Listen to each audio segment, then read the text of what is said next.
Wait for some attendees to come on.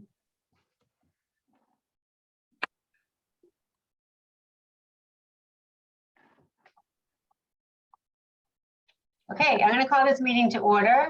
This is a meeting of the City of Gloucester Licensing Board. Today is September 13th, 2022, and the time is 6:32 p.m. This meeting is recorded by video and audio in accordance with the state open meeting law. Pursuant to Chapter 107 of the Acts of 2022, this meeting will be conducted by remote participation. Additionally, all votes taken by the Gloucester Licensing Board during this and future remote meetings will be by roll call vote.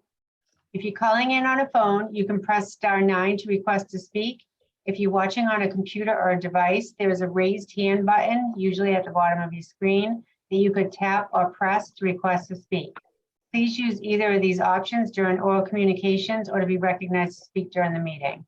The public may not physically attend this meeting, but every effort will be made to allow the public to view and listen to this meeting in real time and participate when necessary.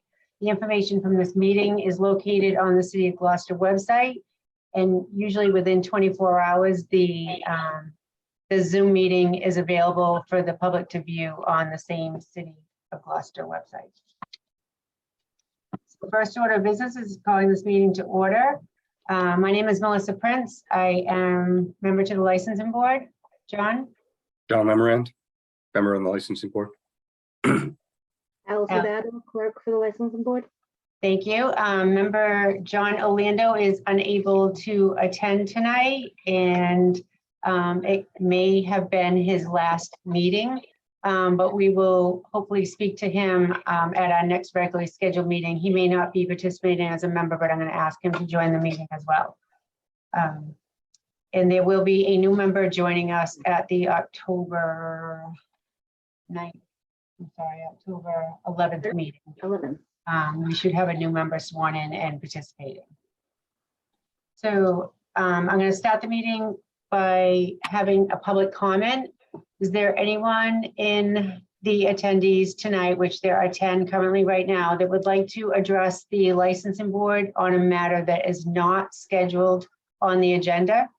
This is an opportunity for the public to come forward and speak to us directly regarding a licensing issue.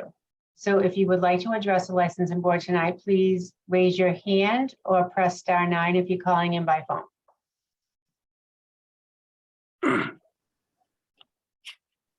I do not see anyone that wants to address the board. I do want to note that this board has received some correspondence from some residents of the Rocky Neck area, and they would like us to look into a complaint of noise at the studio. So I am going to request that Allison, that we send notice to have Attorney Ford and the manager of the studio license attend our next meeting on October 11th to address the concerns that was circulated through our email today.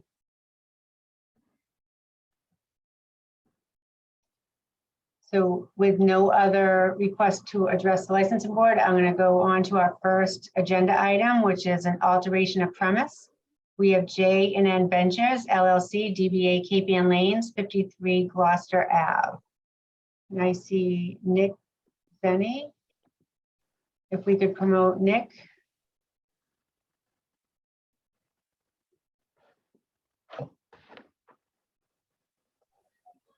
Hi, Nick. Hello. How are you tonight? Good. How is everybody? Very good, thanks. Can you just state your name and address for the record, please? Sure. Nicholas Pizzeni, 30 Dodge Street. Thank you very much. So your matter is on our agenda tonight. This was a matter that was scheduled previously, but we had to table the discussion until tonight. So we're going to also have a public hearing tonight as well. So it's an amendment for a change or alteration of premise. So maybe you can tell us directly to the board what your plan is. We do have your application, but just let the viewers get a good understanding of what your plan is to do permanently as opposed to what you've been doing under the COVID regulations for the past 2 years. Sure. Plan is the same under the COVID regulations. We were previously approved for, I think, 78 seats. We got temporary approval for 50 seats and permanent approval already by the zoning board for 50 seats. So that's what we have out there now. It's fully fenced in with jersey barriers, fencing in the back. It's video surveilled and monitored constantly by managers. We've had no issue with noise. We don't have live music out there. So just an outdoor beer garden for people to sit down and have a beverage and maybe some food. Okay, John, do you want to start with questions? Or do you want me to? Yeah. No, I just have one question. The exit door out, do you have on the outside of that, not an entrance to go around? Only because I attended an event there and I saw somebody come in that way versus going around the front, the main door. Not currently, but I can get on that right away. Yeah. We do Unless you encourage have somebody people to use it. there carding when they come in, but my assumption was just used for an exit. Yeah, we card at the tables or at the bar, no matter what. So it's not like a 21 plus sort of situation. We card as people order, but yeah, happy to put a sign on that exit. So, Madam Chair. Thank you, John. So you said it's going to be 50 seats now, not 78 as planned? Correct. Yeah, the original COVID approval was for 78, just because we used the full depth of the patio. But we have, we have the gaming area and like some Adirondack chairs, so it's not as many seats now. Thank you. And do you, when you applied for your entertainment license, you don't have any entertainment outside, right? No ambient music, no stream music? None. Do I have to include that for my entertainment renewal? Yes. If you're going Okay. to have any type of, even if you're just playing a game outside like trivia, you would need an entertainment license. So just keep that in mind. I'm not sure how much longer in the season you're going to use your outdoor. I'm sure it's weather permitted. Yeah, absolutely. But to have any type of entertainment outside, you would either have to adjust your entertainment license for this year or not do anything and then request it when you renew your license in December or January. Yeah, we have no music currently or trivia, so we don't intend to do that until we adjust the entertainment license. And even then, it would just be like a ambient low music. Do you plan on trying to be outdoors during the winter months? I know people have gone creative, like down at Mile Marker and did the little igloo things. Are you going to try to modify your outdoor area to have outdoor activity during the winter, or are you just, when it snows, you're done? No intent right now, but that's our busy season, as you may know. So if there's an unseasonably warm day and we're busy and people want to sit outside and wait for a lane to become available or a table, then we'll certainly entertain that. But it's not just going to be, you're able to walk out there and sit. It's going to have to be, we'll open it up and depending on the weather. And this is like a family area outside as well, right? So there'll be kids potentially at the tables when alcohol is being served as if they were indoors, correct? Same as at the lanes. Yep, exactly the same. I don't have any additional questions. I just wanted to note that I did speak to the building inspector and he was very impressed with your setup and the, Thank you. so I just wanted to get that on the record in case anyone was curious, they've been. Yeah, the whole building department was very helpful in helping us figure out requirements and all that stuff. They were super helpful. So we appreciate that. Yep, and you've been doing this for a couple of years and we haven't heard any complaints. And you said yourself, you haven't received any complaints for noise or anything like that. So it seems like a good fit. There any other questions or concerns, John? No. No. So I will make a motion to approve the alteration of premise as presented tonight in the documents and through our conversation for J&N Ventures LLC, DBA Cape Ann Lanes, located at 53 Gloucester Avenue. Second. We have a motion and a second. Is there any further discussion? Roll call vote, Allison? Mr. Lammery, Yes. Ms. Prince. Yes. Nick, any questions for us while you're here? No, I think that covered it. Thank you very much for your time. Sorry about the snafu last time, but we It's appreciate your okay. time. Yeah, and I just want to know too, your abutters were all notified. I didn't say that in the record as well. So there was an opportunity for them to come forward. So right now you can continue to operate because you're operating under the COVID regulations, which are good until April of next year. But hopefully, usually within 4 to 6 weeks, you hear from the ABCC because they do their own investigation. So that should be approved by late fall, I'm assuming. Okay. All right. Thank you so much. Thank you. Have a good night. You too. Next order of business for alteration of premise is the Salted Cod Art House, LLC, 53 Rocky Neck Avenue. Maria, Allison, do you? I see Tom and Matt. Matt? Okay, if we could promote both of them, please.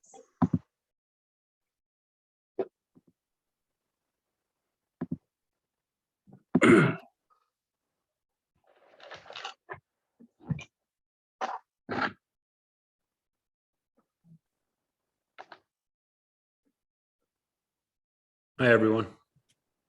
Hi, Matt. I mean, hi, Matt, I'm sorry. I thought I saw a Tom too. Is it just one or, oh, there's Tom, okay. Tom, could you, if you're gonna speak tonight, could you put on your camera, say hello, name and address for the record? I'll start off when he's coming on board. Matt Moynihan, 2 Windward Point up in Gloucester. Thank you. So we are in receipt of your application for altered premise. And you have a public hearing for tonight as well. So why don't we start by you introducing us to your application and why you're making the changes that you are. This has been quite a journey as a public company CEO. I can tell you this has been an educational experience for me navigating the process, but I'm pleased to say that everybody's been very supportive of it. Just to recap the bidding here, we had a building occupancy to begin with of 125 or 150, I think, as designated by the prior ownership, which was a gallery. We made some modifications to the sizing of the occupancy based on feedback from the local community, which we met. We took the occupancy down from 125, I believe it was, maybe it was 150, but I believe it was 125 to 50, based on feedback by the community, based on the concern that the gallery was a stealth restaurant, which was never the intent. We're not going to make much money in this building at all. This is really done to preserve the Rocky Neck art community and create an environment where we're creating some traffic between the studio and the Rudder, which we also own, to drive art sales. That really is the intent of it. And as part of that, we put a cafe inside of Gallery 53. It's been a little bit of a process for me, educational, as I say, to get up to speed on the various regulations along the way. And so to cut to the chase, the issue at hand was the fact that as we changed the use, the designated use of the building, the requirements on bathroom from the plumbing department changed from what once was a one bathroom, which was not accessible from a handicap perspective, that served the entire 125-person occupancy of the building, to when it changed to restaurant use, triggered additional plumbing requirements to serve the occupancy at 50. The issue at hand from our last meeting was that the occupancy of 50, which was granted based on the community concessions, from the plumbing perspective, actually reduced to 20, because in order to get it to 50, we needed 2 bathrooms. Okay, so once we got clarity in the process, we set on a 3-pronged approach. One was to get a variance by the Architectural Access Board at the state level. 2 was to get a plumbing variance at the state level for the service of the entire building through 1 bathroom. And then 3 was to solve the parking issue. So the Architectural Access Board, we've been partnering with, they're very supportive. They understand the importance of Gloucester to Massachusetts. They understand the importance of the art colony to Gloucester. And the variance we requested was essentially a variance to access both through the stairs, which required the non-elevator, utilize the current staircase to get to the 2nd floor. And the second variance we required was to have a a non-accessible bathroom put on the second floor to serve any overflow capacity for the building at the 50 occupancy level. The state yesterday granted that occupancy, those variances, both for the existing staircase deemed on technical infeasibility to put a staircase in the building, but it would have required lifting the roof of the structure. And then 2 was to put a overflow bathroom up there, which was non-accessible because it was deemed that on the first floor, the current bathroom would serve any accessibility needs, which we put in place a new enlarged bathroom, which is actually larger than the state requirements for accessibility. So that variance was granted last night, so long as we remain consistent with the use of the gallery and the cafe. If we were to change it to something else, it goes away. Very similar to the variance that was granted by the city regarding the parking. So we're all aligned there. That was granted last night. And it's now up to the building inspector to determine whether we can open tomorrow, subject to this board giving us access to the year-round license at 50 or 20. But we have the green light to go ahead and do that, and it's now a local issue. I've been working closely with Don Bellinger, who's very supportive. Everyone's been very supportive, I'm pleased to announce. And so I don't believe this will be an issue. I haven't talked to Don yet because I have just received this. The meeting was yesterday, and the state is very, very supportive of this. The second variance is a plumbing variance, which would allow us to use the current bathroom to support the 50% occupancy. Okay, and if we get that, that would allow us to operate the business at the current occupancy level. I'm hopeful we get that too. Right now, it's unnecessary with the Architectural Access Board giving us access to the second floor. Tom and I, who have spent a ton of money, over $250,000 to retrofit the building, are going to build a second bathroom anyway, just in case. And so that process, we believe, will start anytime now. The third one is the solving the parking issue, which was the original requirement to reduce the capacity from 125 to 50. We believe we have a path to that, but again, our intent is not to go turn this thing into a concert hall, right? Now we want to keep it what it is, which is an intent to sell art to the community. And if we need to go that third path, we'll do it, but I'm not aggressively pursuing that because based on the state's support, both at the Architectural Access Board level and the plumbing level, we believe we satisfied the requirement of this board to go ahead and ensure that we have appropriate local and state regulations in place to satisfy the 50% occupancy that was a result of essentially the community concern around this turning into a restaurant. So hopefully a lot of work has gone into this, a lot of cost has gone into this. We're not going to make any money on this. We really hope the board can see that the effort has been there and that this thing is approved to open as soon as we possibly can to start recouping some costs associated with the initial investment, which came from our original meeting, which said, hey, there's a year-round license available and we support the cause. Now we've done the best efforts here to go meet the local and state regulations to be in compliance with your request. Thank you for that. John, do you have any questions? So no change in the floor plan at all, just exactly how it is with and the information you sent us. Yeah, so the 12-person bar, and then you'll have folks that will be able to walk around the space with a drink. Yeah, and it's actually a good news situation with the Architectural Access Board. Again, educational for me. This gives us access to the second floor, and so what they basically said was at the state level, no new programming can be put on the second floor that isn't accessible to the first floor. So they green lighted the use of the second floor for art and the cafe, as long as the art rotates between the first and the second floor, right? To give access to new art to the first floor. And so we've even gone down to that level. And so if we were to open up a new service and use second floor for a club or some sort of painting class that wasn't conducted on the first floor, we couldn't open the second floor. We're totally fine with that because that's not the intent of it. So as long as the usage of the second floor is consistent with the first floor, they're fine with whatever use that would be. And so we have extreme clarity now on what can be done and can't be done, both at the local and state levels. And how soon do you think you'll hear back from the local zoning board? Well, I guess that would be a question. I think we've been approved. I don't know if you're online here, but everyone has been incredibly supportive. So the state has signed off on it. And I think we've already gone before the local zoning board, but I don't know if there's more required there, Tom, is there? Sorry, I was muted. No, not that I'm aware of, Matt.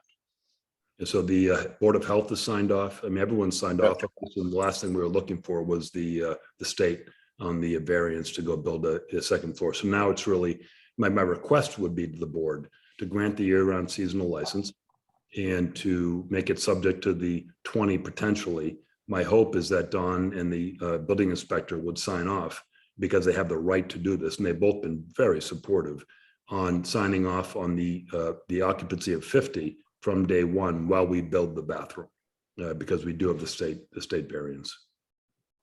Madam Chair or Allison, do you know, this license came from that, well, it's been a million different locations, but La Rosas and then there's a couple other ones, but do we know what the seating capacity was in their space when they had that annual beer and wine? I don't know what the exact capacity was, but I was in there when it was Pier 23 several times, and I would say 50, 60. I mean, they had 10 tables in there, a little bit of tiny bar space. So there was activity going on there. There was at Just least, curious. yeah. Yeah, so we have 50, and the state actually said we could put bar tables up there if people wanted to go up there and look at art and have a drink, which was interesting, right? Because it's just a consistent use of the space. And so, I can easily continue pursuing the relief of the parking variance to go bring it back to its capacity of 120. The only reduction in the capacity from 125 down to 50 was concerns of the community that was going to become a club of any, intent. That's not our intent. I mean, we never signaled it. We never, everything we've done, everything we said we've done, we would do. And so, but we could potentially do that and remove the variance and remove the occupancy cap on the building, because the building does support 125 right now per the building inspector, but that's not our intent. Right. So, but if you were to say to us that we had to go do that, we certainly would go and take a look at that. So you're confident that 50 will be the number when the second bathroom goes in? Oh, I'm 100% confident. Based on my conversation with Dawn in the state, 100% confident. Tell me, I'm sure. Thank you. So I'm just trying to follow the events that have taken place since we last spoken. So kudos for getting the variance to use the second floor. So I think we're on a good path here. But I'm hearing you still need to get a plumbing variance. So can you tell me what the timeline is on that? Because I know you're appealing to the state, correct? We don't need a plumbing variance. We applied for both variances in parallel because Okay. one variance would have given us the ability to open the building at capacity per your request with first floor only use for that bathroom. That's what the plumbing variance gives us. The architectural access board variance is actually more powerful because it allows us to meet your request for 50 full occupancy, essentially, by using the second floor.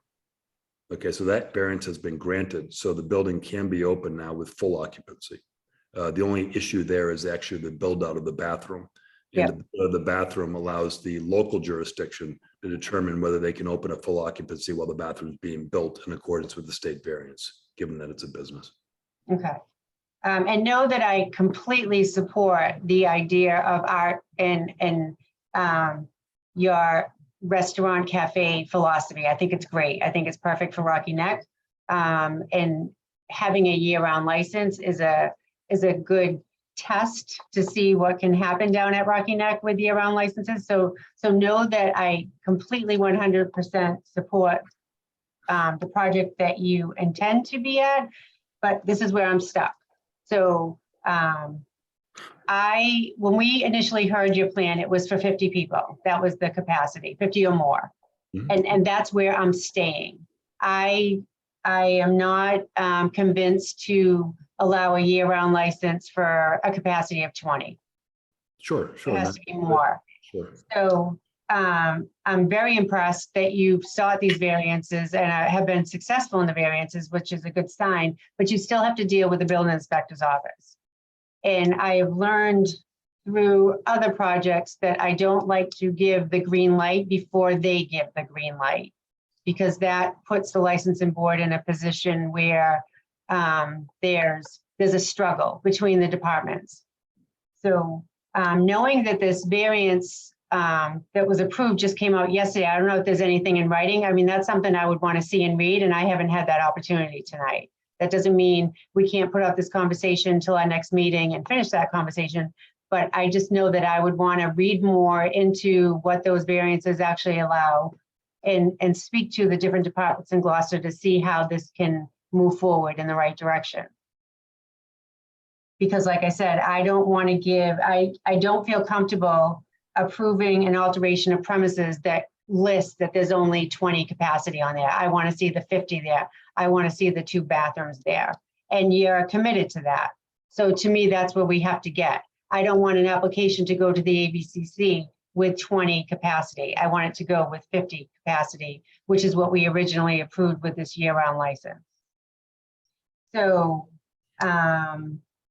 we're guess gonna have, I would ask, ahead. I would ask for the board's consideration here. I mean, we spent we spent $250,000 here based on guidance from our original meeting that could not have foreseen the feedback from the community, which really largely came from a minority of the community. I mean, you saw the letters that were submitted, and again, I'm all for pros and cons coming forward on this, but I mean, the majority has spoken on the neck about the importance of the Rocky Neck Art Colony to the city. I mean, you look at any newspaper, including the 400th anniversary, we allude to art as one of the primary pillars of Gloucester, Massachusetts. And there's nothing left on Rocky Neck. There's literally nothing left. And so you have 2 entrepreneurs who basically aren't going to make money here, who based on the original approval, again, subject to all the things that unfold after that fact, have spent $250,000 of their own money to go retrofit the building for year-round capacity, including heating and all of those types of things. So we've done everything we possibly could have. And I guess what I'm looking for, and whatever conditions or strings attached need to be, is conditional approval to open at the 50 capacity, subject to the building inspector blessing that, which is in his jurisdiction, to allow us to start recouping some investment, and we'll make whatever concessions would need to be made if for some reason that doesn't come to be. At minimum, with the state support, it's a 30-day window. And I just find, and again, believe me, I'm a lifelong resident of the city of Gloucester, newspaper boy of Eastern Rocky Neck. I'm the son of a mayor of the city. So I care about it. I care about the process, all that stuff. I'm not trying to pull purse strings, but as a businessman, this has been the most difficult thing I've ever done in my life. I know. So I get it, but we're so close to the pin after considerable effort and considerable cost that could we get a conditional approval to move forward, whether it be 20 or 50 person occupancy. And if for some reason that occupancy doesn't come to be, which I don't know how that would happen, we would sell the license or whatever the appropriate set of actions would be that would trigger that. But it's been a difficult process, to be honest, No, I agree. And trust me, I'm trying to find a way to work through this, right? I mean, I have my concerns. You have proven yourself to this board with your commitment, mostly financial, to this project. So I'm not trying to create a barrier for you. I'm just taking the knowledge that I have and the authority of this board and how to move forward. One legal issue that I learned of recently is that the licensing board can't put conditions on a license to an extent. It's issued, once it's issued, we can't say that you have to do this to get your license. It has to be done already. This is one thing I've learned from the ABCC. I always thought you could put conditions on. I've learned that you can't. So this is why I say I'm hesitant to approve anything without other city departments on board, because I don't want to get to a point where the department says, no, it can't happen, but yet we've already approved the license and we couldn't put a condition on it. Well, I think That's where I'm trying to walk that line of helping you, but at the same time, know that as a licensing board, our authority is very limited in nature when it comes to conditions, any type of conditions on a license. Totally understand. I guess my specific request would it be allow us to open with an occupancy of 20, knowing that the state has granted a variance that will easily and definitively allow us to get to an occupancy of 50 with a regard the local building inspector's approval. If we build a second bathroom, the occupancy will go to 50. And what do you see as the timeline to do that? I know Immediately. We've already scheduled the plumber to start working. And the Okay. only, the only discretion isn't, and I mean this with all due respect to the local building inspector, Mhm. discretion of the building inspector is to open at full occupancy before the state has actually gone through the 30-day period. And that's in their discretion. It's only happened once in the history of Massachusetts. You know, Okay. completely separate issue. So what I'm asking for is conditional access at 20 or 50, so we can start recouping our investment with the certainty that this thing will go to 50 within 30 days time frame based on the variance that's been accepted by the state. So this is what I'm missing, right? The Bill Sanborn being here or telling me that it's with that variance, you can now do a second bathroom and we're gonna get to 50. So that's what I'm missing in this conversation, right? You're telling me it, but I- That's it. I mean, literally, Melissa, Right. if you knew, and again, I hate to say this, but if you knew my background, I had to go down into the weeds, I'm sure. which I don't have time to speak to people. I don't have time to understand this fully. And I hope you can feel I'm speaking from a set of experience here. I do. Right. Okay. And so while Bill Sanborn wasn't available for the call, his deputy, which has been the one that has been with us through the get-go, and is also was the one that put the original building, the criteria based on the plumbing variance at 20. I mean, he was the one that educated me on the issues behind this. I have an email from him saying, good luck getting the variance. And we got it. The building inspector saying, good luck, we got it at the state level. I'm trying to understand what the friction is to actually get to a point where we can open and, you know, give us an ability to recoup our investment with just 30 days time prior to getting the official approval at the state and local level, because this is a state issue. So let me say this, because I hear you, trust me, I hear you, and I'm trying to figure this out, how to move forward, right? Because we want this to happen, but we have to do it right. So even if we approve the alteration of premise tonight, the ABCC still has to approve it, and that doesn't happen in a day or a week. Right? So there's a time issue there regardless of what happens tonight. I don't know, Tom, if they approve basically the alteration of premise is literally moving the bar, the exact same configuration from the right to the left. So But it also includes the fact that you put 20 down as a capacity as opposed to 50. Your application for your license said 50. Well, the capacity of the building is 50. The seating capacity is 12. There's difference. Well, no, because I remember asking the question if 50 people were in there, could they all have drinks? And the answer was yes. So you might have seating for 12, but there's 50 that can potentially be accessing the license, right? We're trying to make full use of a license, especially a year-round license. Yeah. Trying to justify this. Instead of having it seasonal, you want to be open year-round. So we're trying to justify the year-round use of a license. Yeah. So if we approve what is before us tonight, your application says 20, which means 20 people have access to alcohol, not 50. Well, That's different than what your original application said when we approved your license. Well, the 20 is being restricted by the plumbing issue. I understand that, I know, but the fact is it's being restricted is, to me, a change. It's not just a change with the bar, it's now a change in the premise and how the alcohol license is being used. Oh, I understand, but this is very different than our application. Our Yes. application does not say 20. The issue, Right. the 12 seat variance is tied to parking, nothing else. Right. That was. No, I trust me, I understand. I know where you're at. You know better than Let's I find am. the way to navigate through this to get to yes, right? That's Well, I the think book said. Let's say to yes. I think where my frustration is coming through, and it's not with anybody in this board, obviously, God forbid someone does what they say in this day and age. I'm sorry, say that again. You went out a little bit on my end. I said, God forbid somebody does something what they say in this day and age. No, I don't. Really. We started out with 125. It's been whittled down to 15. We did everything we possibly could to see. What Tom and I are going to make no money on this thing. It's like the easiest thing for us to do will be to punt and turn it into event space and get daily licenses. I mean, Yeah, that we would- can get 30 of those a year.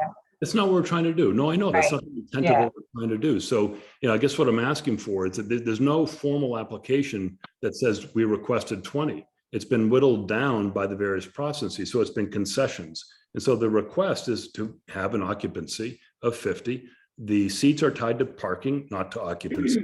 The only issue at hand was that we were told that in order to get an occupancy of 50, we'd have to build a second bathroom, which we got state approval and the variance granted to do that. That's it. And Right. so the only thing I think that's extending is, can we have, which would be our preference, can we have the approval by the licensing board to give us a license and have us operate at 20 at minimum? And with the building inspector's approval, we can open at 50 because that's a local jurisdiction. And it's not, and again, I don't know the rules like you do, but it doesn't seem more complicated than that. Although I can tell you it took about 2 weeks to get to the bottom of it. No, I understand. But I am stuck on the having notification to the ABCC and it listed on your license with a 20 capacity. That, and I don't think that's the case. Maybe. Matt, what she's referring to now is what Allison had me fill out a couple of weeks ago. There, we had to submit the altering of our license to the state board. And that had to. So the plumbing variance of the variance or I guess the restriction associated with the requirements of a restaurant for a single bathroom was submitted on the application to the state at 20. That's correct. And I wanted to wait until we got the variances, but we had to not do that. And we had to go ahead. And I was told that I had to let the state know of the change in number. So I specifically had to put on there that due to the license, it's a seating of, or building capacity of 20. That was just sent in 2 weeks ago. All right, I guess that's so, and this is what the issue is, right? And it's actually, it's not bad, it's good. So since your application was presented to us, which you filed through the ABCC, this alteration of premise, you've gotten good news that the variance was allowed. You said that happened yesterday, right? So that's new information to this application. So technically, if you were to file this alteration of premise today, you would probably put 50 and not That's right. 20 That's right. because things have happened since this application was filed. And like Tom said, I'm looking at your application now that if we approve that tonight, that goes to the ABCC and that says 20. We want to get to 50. I guess So- the only question I have, and it's with all due respect to this No, I board, understand. I'm not, trust me, I'm not offended. It's a conversation. I'm totally impressed by the detail. As I said, I'm totally impressed with the detail we're getting into here. There's a spirit of the law and the letter of the law. You have discretion, maybe not, happening often. You have discretion to issue a license to somebody, I would imagine, who has 20. I don't know if it's ever happened in the history of the board. Mm. I don't know. No, but No, we have that ability, yes. there's no restriction on this board to issue a license to anybody. There's what? There's no restriction on this board to issue a license based on a seating occupancy of 20, 25, or 19. There's no regulation stating how many have to be, what the occupancy has to be to have a license. You're correct. I guess my question is, in the spirit of the law, Mhm, we're going to comply with the letter of law within 30 days. mhm. Why is there so much friction on this? And why can't we simply get the license granted to 20, recognizing that we have state approval to go to 50? And the only thing holding Tom and I up from opening this, essentially a nonprofit, is building a bathroom that the state said doesn't even have to be accessible. Right. So you have the state saying one thing, right? Because this is me in my day. So I'm a state worker by day and a city worker by night. And trust me, there's a lot of this in my life, right? Because everyone has the right for regulations, and compliances. You got codes, you got general laws. There's so much out there. And then the cities have their own city ordinances, right? Which sometimes head butt with state law. So that's where we're at, right? This is my first liquor license application and alteration that has state and city regulations butting heads. But there's no headbutting with anybody except, just trying to get the last mile filled. There's no headbutting with the building inspector. At least. Well, but you're saying that, right? You're representing that, and I appreciate that, and I respect that, and I believe it. However, the building inspector's office is a big decision maker for us. It's a big. I can forward you an email from people right now, real time. If you want to see the inspectors saying we're supportive of you, good luck. The Gloucester building inspector or the state? Yeah, Gloucester. Gloucester. So So everybody's supportive of it. I just want to be clear. No, and I know we're all supportive. We want this to work, right? It's just a matter of getting through the semantics of it. So you have an email that states what from the building inspector's office? I have an email, and again, we've had so many emails back and forth. I'm on it. sure, And yeah. I don't know if it's a building inspector or the plumbing inspector. Someone's saying, good luck. We're hopeful for you. And it could be either one of them. I don't remember right now. I have 1,000 emails in my inbox. Right, Okay? and that's an issue with us, right? Because there was a time the building inspector sat at our meetings and in real time, we worked through these issues, but he's not here tonight. Or a representative is not here tonight. So I know for me, and unfortunately with you tonight, there's only 2 of us here, members, so you have to get 2 yeses, right? It can't just be 1 yes to go through. So I'm trying to navigate a path to get you open as soon as possible, but yet address my concerns and have that confirmation from our city departments. You And know, my what city hat is on tonight, not my state hat. So I have to make sure that the city is on a path with you to get that second bathroom open, knowing it's going to take a little bit, but what can we do in the meantime to get you operating, right? That's the goal tonight. But I don't know. Go I ahead. totally appreciate that. Believe me, I get that. I mean, I come from a family of politics and all that stuff, so I totally get it. I totally get it, 100%. But what is the heartburn?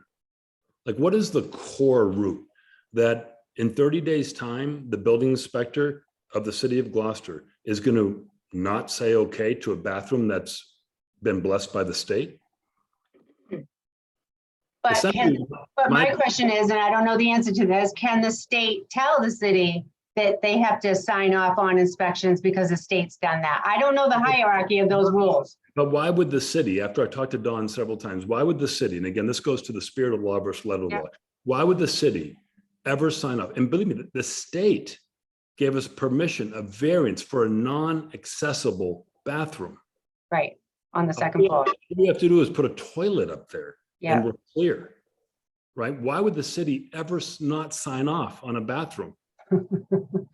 There's not enough time in my life to tell you why a city might not do something, right? So that's why I say I have to dot my I's and cross my T's when we're doing the licensing law part of it and make sure that this board is making decisions that are consistent with other departments in the city. And that is something I'm not going to deviate away from, right? But trying to help you out here. So I'm just going to ask Allison, because Allison works in that department. So Allison, if you feel comfortable, have you heard anything about this project that John Lamorin and I are not aware of, because you work with the building inspector's department doing zoning board business and licensing business? No, I mean, the building department always wants businesses to succeed, without a doubt. But I can tell you that they're not going to do anything, because I do work with the ZBA also. They will not let them pull a building permit until we get that decision from the state. I don't know how long that's going to take to get that decision by the state. So nothing's going to be approved on building from what I can see until a decision has been written and submitted. To the city. The state has told me personally that it's a local decision by the building inspector that they can actually grant occupancy of 50. Forget about pull a permit. Grant occupancy of 50 immediately, given the verbal approval, the vote. It's not verbal. And the only thing that's They'll need something in writing. They'll need that decision in writing before the building department signs off on anything like that. Is all I'm saying. So Matt, when the limitation came with just having one bathroom and you spoke with the plumbing inspector, he said you needed to add a second bathroom in order to have a capacity of 50, or was it just 20? the building inspector said to take it to because it's technically a restaurant, which it isn't. There's nothing in there that would suggest it's a restaurant. I mean, I'm going to cut up a block of cheese in the back and serve it as a charcuterie board.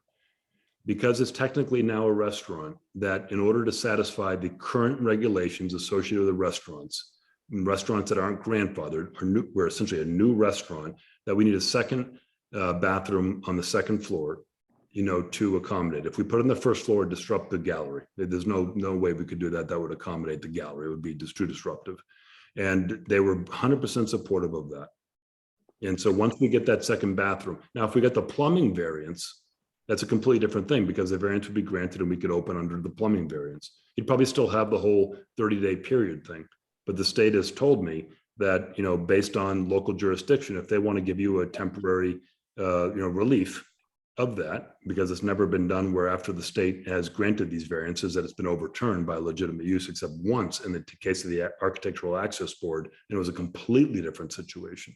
It was around the appropriateness of some access issues, and it didn't even go into it. They said that the local building center could allow you to move forward.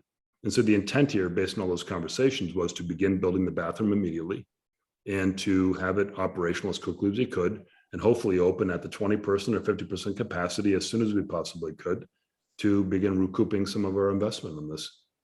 So part of me thinks that you want to really get the license approved for 50. Okay, so Madam Chair, I'm thinking, what if we gave a 2-week kind of, opportunity for them to present or to gather all the information, and for us to understand from the building inspector that, they're going to approve this moving forward, and then come back and just have another quick meeting to be able to open the door, rather than waiting a month. We might be able to get all the information we need in 2 weeks. So we kind of meet halfway, but I don't think you want to get that license approved for just 20. I think I think the original plan was 50, and I'd like to stay with that original plan, but I'm willing to have a special meeting in 2 weeks, to provide us an opportunity to learn from the zoning board and the building inspector, if they're okay with that. You'll have the bathroom probably in construction and a better feel for when that will be available. So that, we could keep going around and around, but I just think that, we want to, if we can meet halfway and just regroup in 2 weeks. So you and I have been working together too long, because I was going to suggest the same thing. And to be honest with you, I don't even need to wait 2 weeks if we found a week next, if we got some information before us in 10 days, we could do it sooner than 2 weeks, right? Yeah. Because we've always been flexible. We're here to help businesses and get them open and keep them functioning appropriately and according to the law. So we meet all the time for special meetings for situations like this.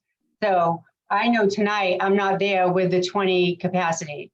However, I think conversations can be had offline here between us and the building inspector's office. We can get the information. Maybe you can find out when any written decision, how long it takes to get to the city side, so that they can get that ball rolling on the city side to know that there has been a state formal decision to react to.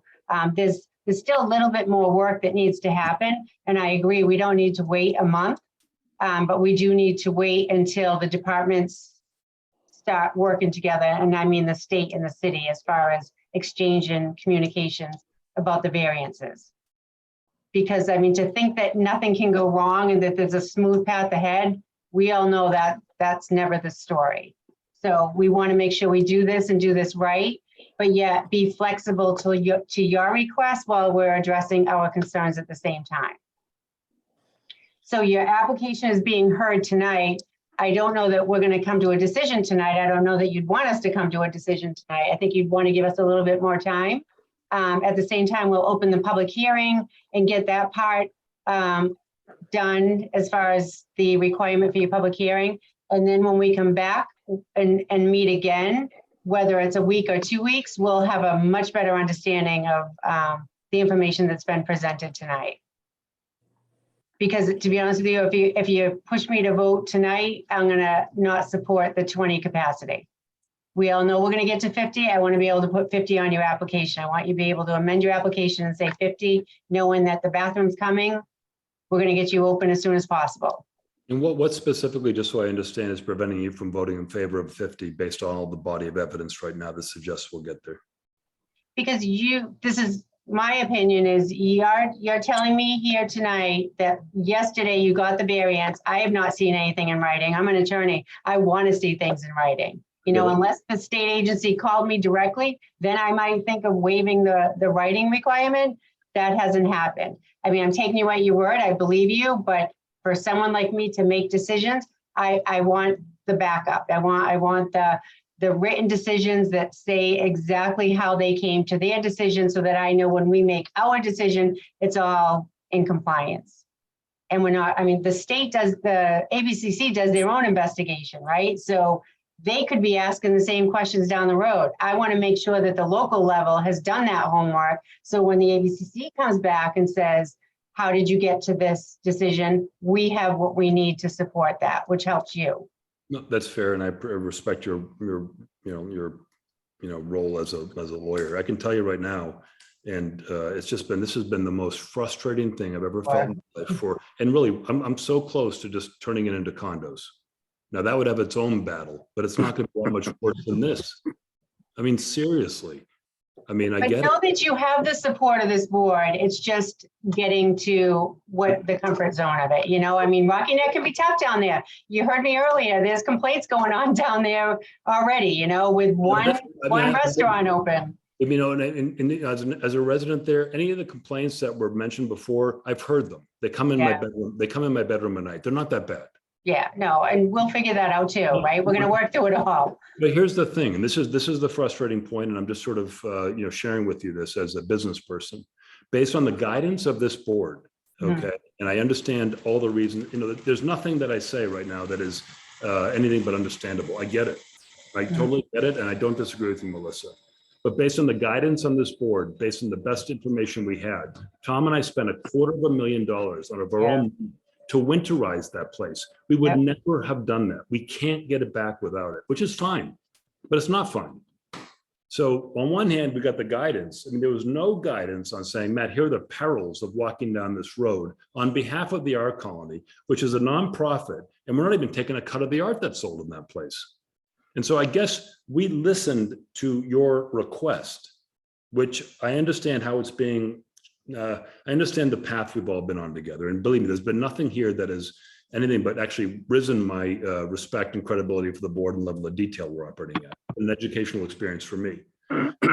We, on behalf of the board, spent $250,000, and now we're at risk of either changing it back to a gallery and or turning it into something else or event space or something like this, because it's just, I mean, it's unreal almost. And I understand the importance and the criteria for a liquor license. That's not something to mess around with. But I guess the question would be for us to take the word or the direction or guidance, pick your thing on, Matt, we will give you this if you go down and winterize it, which we did. And again, maybe it's a naivete on our part as far as the number of sequence of steps that we have to go from there. But we took that and we spent $250,000 to get that place winterized and in position to do it. That we're at this point in time, and John, I really appreciate this, is always a meet in the middle, and the board has certainly exercised that tonight. Right? Is 2 weeks going to kill us? No, but we're close. We're there. Like literally, I don't need this at all. And I think that's that we're at that point. I would just ask the board to take that consideration, because if that thing's winterized, it's going to be event space or a condo, because we spent $250,000 and you're never going to get it back in that thing. And so I'm just a little bit surprised on, you know, the discretion, I guess, that might be within the board's authority. And again, I don't want this to be 20 because we're going to get 50. And yes, Melissa, we can never predict what's going to happen down the road. Every time I try to do that, we never get it right. Right. No, but it's just, I mean, I would just hope really that we can, and I would appreciate, you know, and I'm thankful for this special meeting, is that it's like, it's almost getting to the point of breaking point with what we've gone through, because we're not going to get a big return other than our hearts might be warmed, like the Grinch when you return the toys. I mean, seriously, we're at that point. So I would say, I get it. I'm not you, but I believe your feelings are real. I know I've been on this journey with you from a distance, right? Watching and hoping the second bathrooms bill, you know, I mean, this has been part of a conversation for a while since you applied for your license.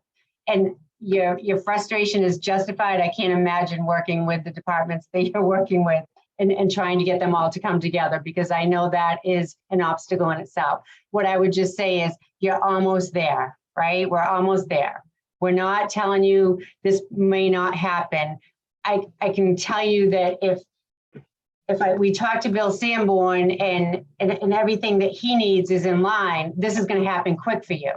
You know, we're not trying to put barriers in your way. We're just trying to stay true to what we believe in as far as an establishment having a liquor license and getting you to that point with your building issues. You know, you have put a lot of money into that building. Rocky Neck should be grateful for that, because you're going to have a really nice product down there that no one else has, and it's going to bring more life to that area. Like I told you in the beginning, I support this 100%. It's just we have to get there, and trying to do things now that could create a little bit of an issue down the road is not where I want to go. I want to do this right and get it done. So I'm going to say that.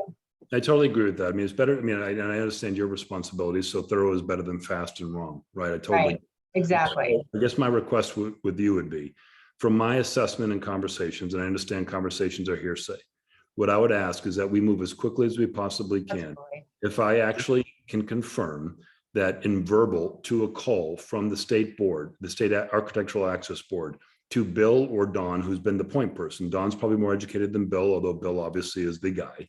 Mhm. Right? If they can confirm that this variance has been granted, and the building inspector actually says it's okay to act in local jurisdiction to begin the building of the bathroom, we have full confidence that, so, supposing that the bathroom is built to spec, which isn't even accessible, Mhm. it's putting a toilet, right? That looks highly confident that I would ask that we would be granted the liquor license so we can go begin the other set of things that happens with opening, like ordering stuff and getting the business operational, which is already pushing into the winter months. So this board needs 48 hours notice to meet, right? That's what our posting requirements are. So that just shows how quickly we can meet, as long as John and I can get together and say, hey, you available, right? And we've always made that happen. We've made very quick meetings happen many times for different situations for one-day licenses. You'd be no different, right? So we're going to walk away from this conversation tonight. I'm going to open the public hearing. I don't know if anyone's here to speak to it, but I'm going to open it and close it, get that part over with, so that when we do the backstory to the backwork to this conversation tonight and find out how the departments are going to work together, meaning the state and the city, once I get confirmation that it's a go and that there's no hurdles on the city side, I'm going to contact you and say, okay, we got 48 hours. When are we going to meet? Right? That's how quick we can make this happen. But I know I'm not going to go any further with it until I get a little bit more information. I It's not that understand. I don't trust you. It's not that I don't, there's no reason to question what you tell me is true or not, but I just want to make sure that knowing how particular the building inspector's office can get on other projects, I just want to make sure we're going forward, right? I appreciate that. I do. I appreciate and respect that. So we're almost there. Just hang on, but there's still a little bit of work to do, is what I would say. So with that being said, John, do you have any more questions before I open the public hearing? All right, so thank you. I'm gonna open the public hearing. Is there anyone that would like to speak to the alteration of premise for the Salted Cod Art House LLC located at 53 Rocky Neck Ave? If you would like to address the board, please raise your hand or press *9 to speak.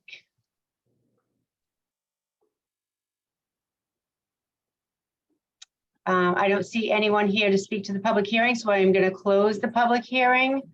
And with that being said, based on our conversation, I'm just going to ask that this conversation be continued to the next meeting, with that date being unknown, but will be very likely scheduled in the very near future.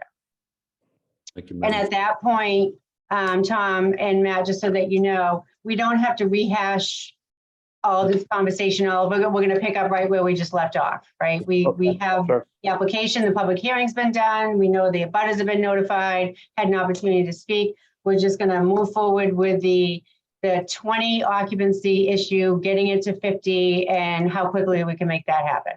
Okay, I appreciate. So Madam Chair, should they resubmit the application with 50? I think we can modify it. Allison, we can modify the application, right? Because I don't know if they You're submit, muted. they had, I'm not muted. No, Allison is. I'll take a look at it, but.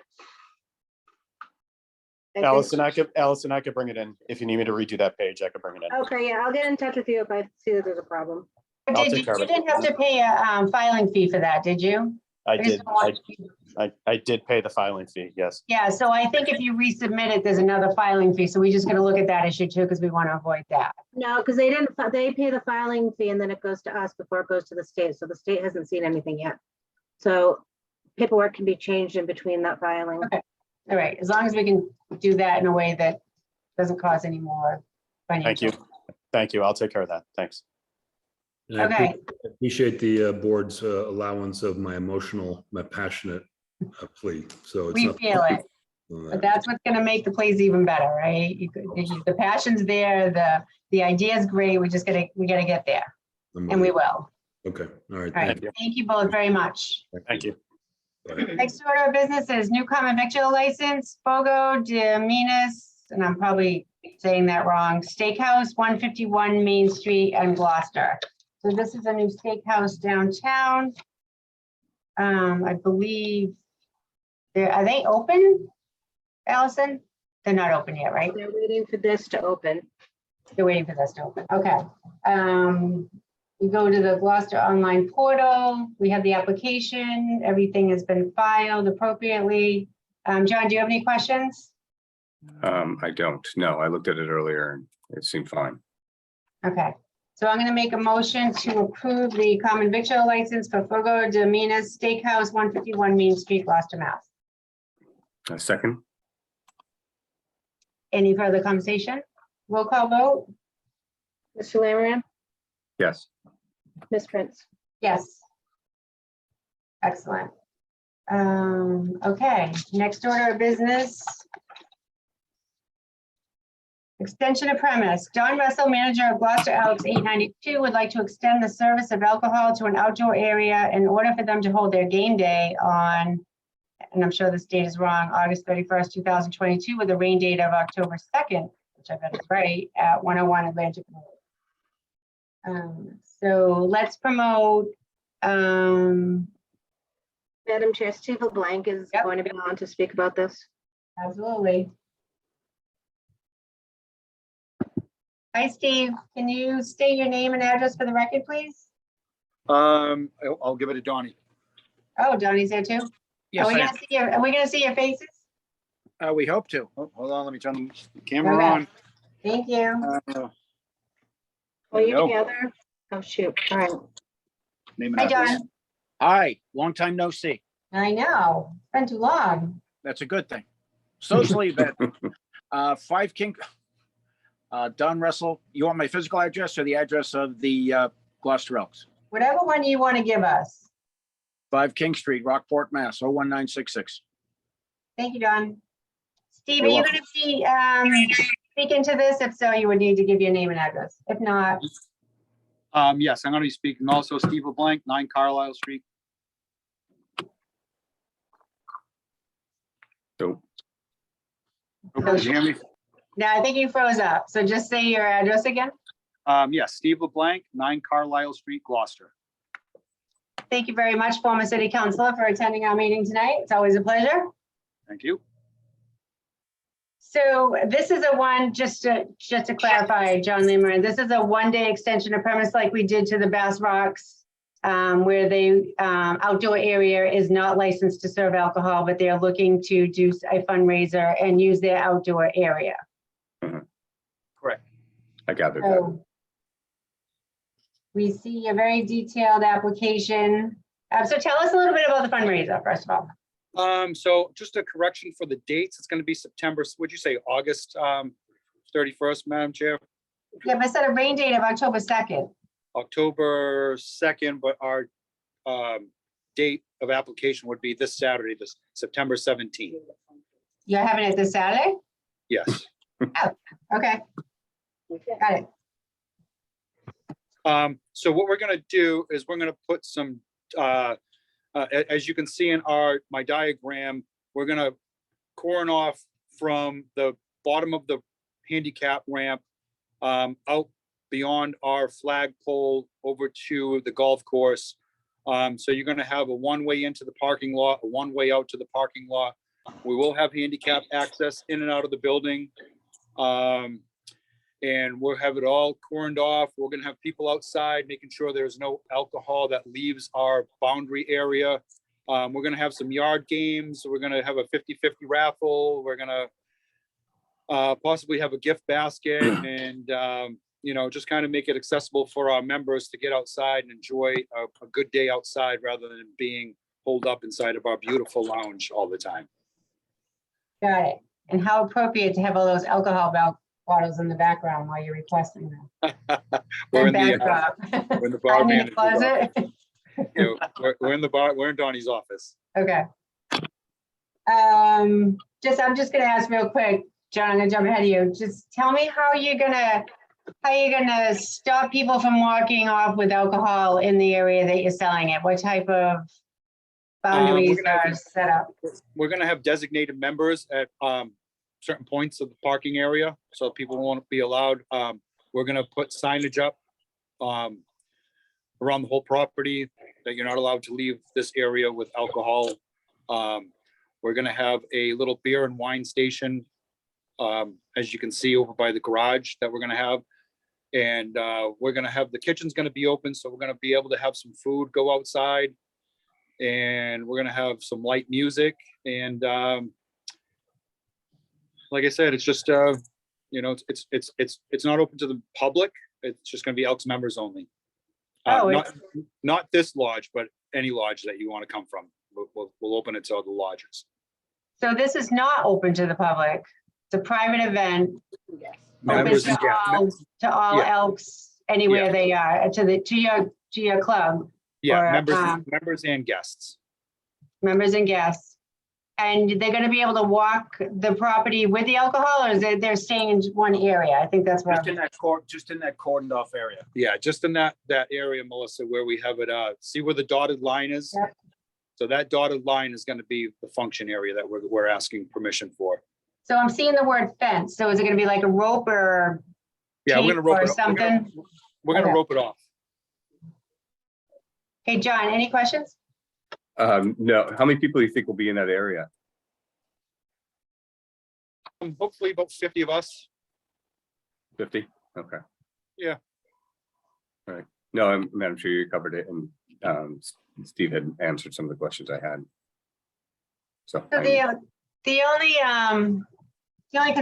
only, not a concern, the only thing what I have to tell you is when we did this for Bass Rocks, I spoke to the ABCC to find out what our authority was to allow this. And the one thing they said, and just keep this in mind, is when the sale of the alcohol outside has to be separate from inside.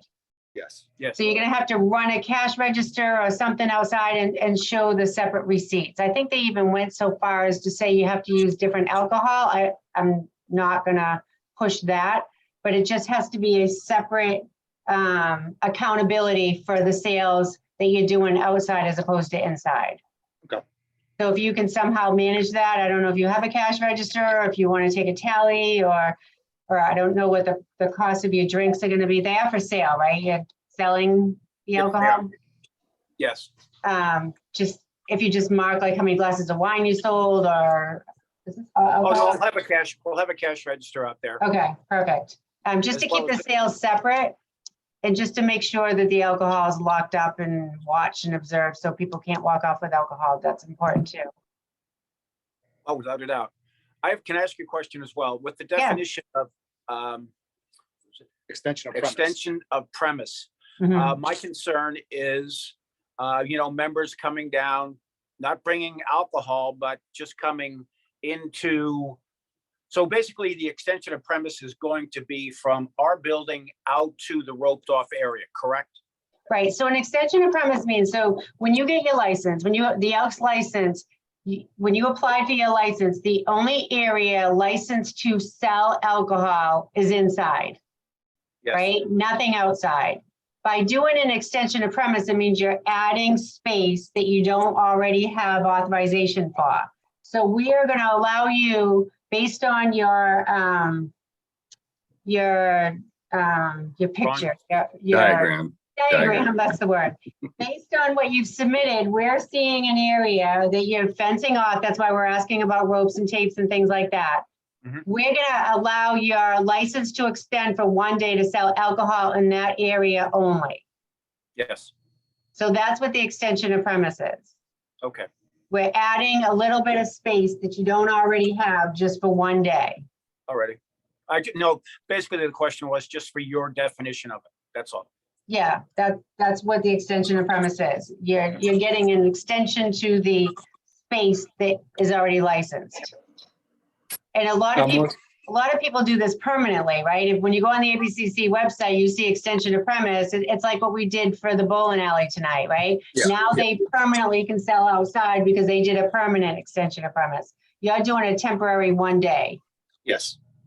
Now, Melissa, what if somebody comes inside and goes outside with a drink from the inside?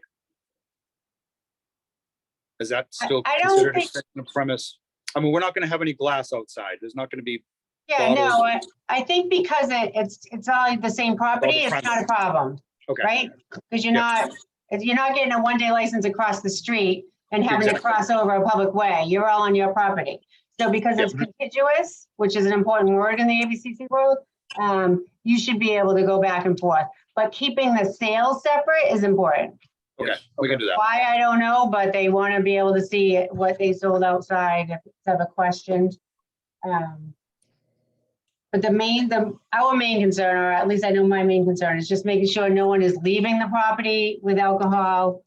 Yeah, we make that- sure that already. Trust me, we have our functions and stuff like that. We make sure nothing goes out in the parking Yeah. lot or leaves the building. Yeah, we're pretty thorough with that.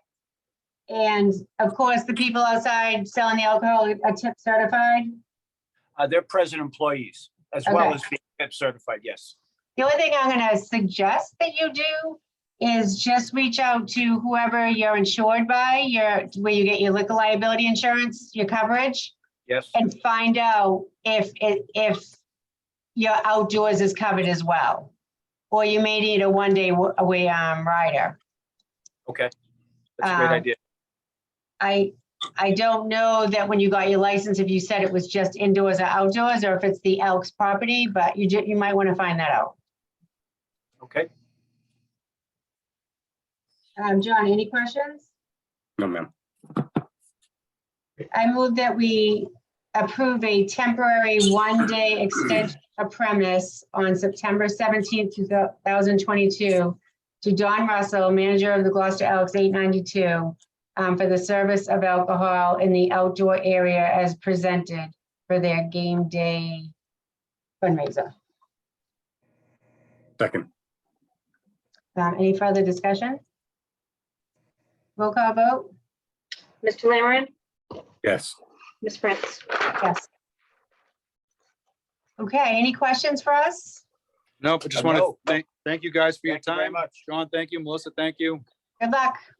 Thank Have a you. great day. You Have a too. good evening. Thank you. Bye-bye. Next order of business is change of manager, the Ennisquam Yacht Club, 17 River Road. So I see Dylan Russell is here. Is there anyone else here from Ennisquam Yacht Club?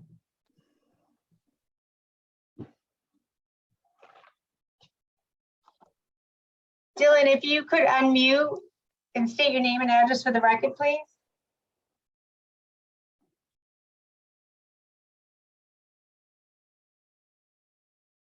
Dylan, you are muted. There we go. There we go. My name is Dylan Russell of 39R Sargent Street in Gloucester. Thank you. Can you put your video on?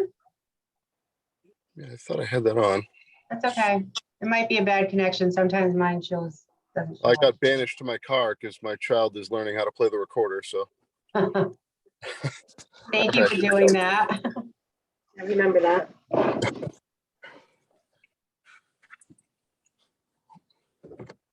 Okay, we don't see you. you got me? Nope. You see us? I can. Huh. Okay. So is anyone from Ennisquam joining you tonight? Oh, there you are. I see you. There we go. Thank you. I don't believe so. All right, so your name and address, did you do that already? Yes, ma'am. Sorry. I was looking at your application while you were talking. No, it's okay. Okay, so let me just get my thoughts together here. So Dylan, tell me about your involvement with Ennisquam. I am the executive chef at the yacht club. Okay. And what experience do you have with alcohol and managing an alcohol license? I've got 25 years of industry experience, and generally it's me who's called upon to handle anyone who's been out of hand with alcohol or anything like that. So it just seemed logical that I'd be the one who steps up. When you say industry experience, tell me about that. I started at Roymore Lobster at 14 years old, and I've worked my way up the chain through Myopia Hunt Club, Eastern Point Yacht Club, and now Anasquam. And what's your experience with alcohol, serving alcohol, and managing alcohol? Really, I've helped with all of the ordering. I've helped with arranging all of the wine dinners and all of that sort of stuff, and getting the bar prepared for health inspections and whatnot. Okay. Are you tip certified, team certified, safe serve certified? I'm Serve Safe, CPR, and that's it. I'm not actually currently tip certified. So that means that you don't have the ability to serve alcohol. No, ma'am. You have to be tip certified. Yeah, So, our front of the house manager and lead bartenders are both tip certified.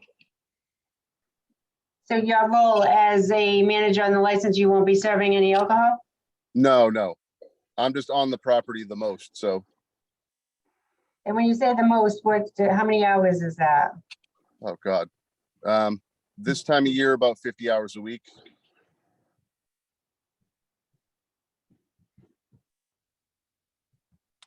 So I always ask managers that want to be managers this question. Mhm. And it will tell me a little bit about your knowledge of alcohol law. So can you tell me what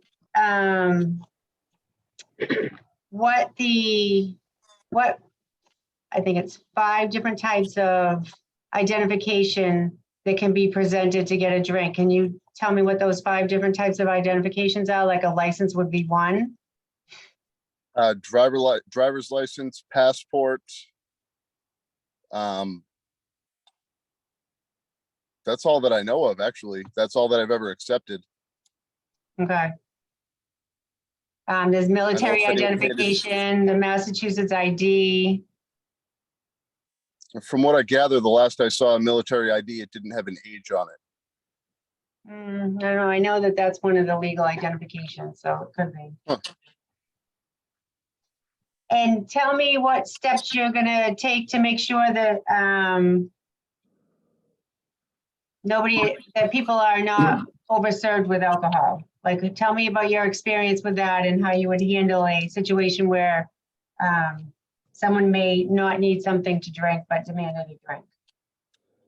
Generally, I'm the one who shows up with the water bottle if somebody gets cut off. As most of our servers are on the younger side and most of the members are on the older side, it just kind of helps to have somebody in between to show up with the water bottle and say, hey, that's your last of the night. Okay. John, do you have questions? Well, you covered most of it. So in the industry for a while, any direct contact with like being a waiter and carding folks or anything like that? Or have you just always been kind of in the kitchen? I've always been in the kitchen. Yeah, this is just a temporary measure to get us through to the end of this season. And going forward, when we reapply, there would be somebody else.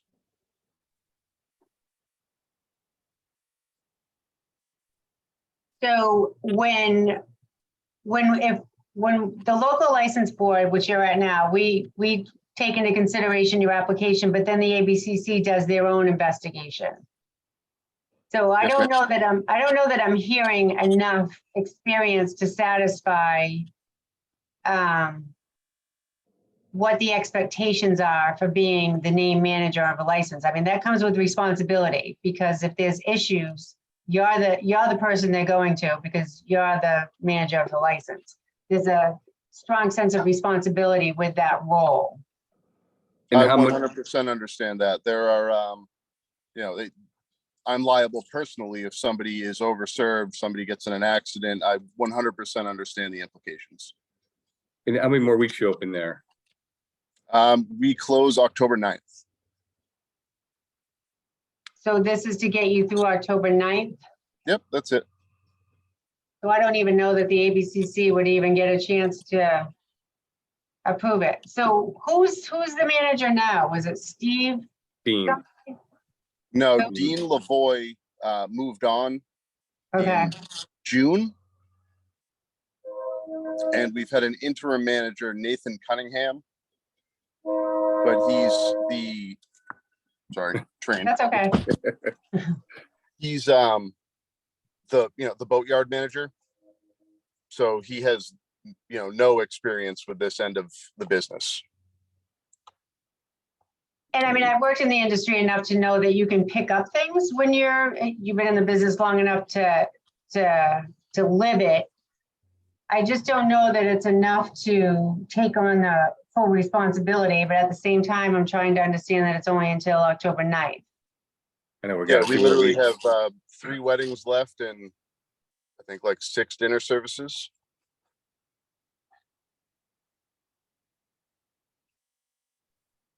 Don, I'm looking at you. I'm looking Oh, at you sorry. also. Can't tell. I'm trying to think if we just kind of, I mean, it's a seasonal license. It's gonna, Yeah, no, I get it. Trust me. And Dylan, your parents, you're Scott's son, right? Yes, ma'am. So I guess I have to make this disclaimer. I was very close to your mom when you were born, so I was very excited to see you tonight. I mean, obviously, I don't know you in your adult years, but I knew you very well as an infant. Well, at this point, I just get waved to as everyone thinks I'm Scott. You have good parents. You have a good family. Thank you. So I'm just going to state my concerns and we're going to be done with it, right? So if this was a different timeline, I don't know that I could approve you today, because if you were telling me you were doing this for the whole season, I would have concerns, right? Yes, ma'am. But it is only for 3 weeks and you're doing the right thing by coming forward and changing the manager instead of just letting it expire with Dean's name on it that we didn't even know was gone. Yeah, we just want to be on the up and up and, I'm on the property every second we're open and then some, so. And I appreciate that, that goes a lot to the credibility of you as a person and the yacht club as an organization. So, but what I will say is that when this license has to be renewed in March, because it's a seasonal, but when the Annisquam Yacht Club comes back, this is going to be a conversation to be had, right? Sure.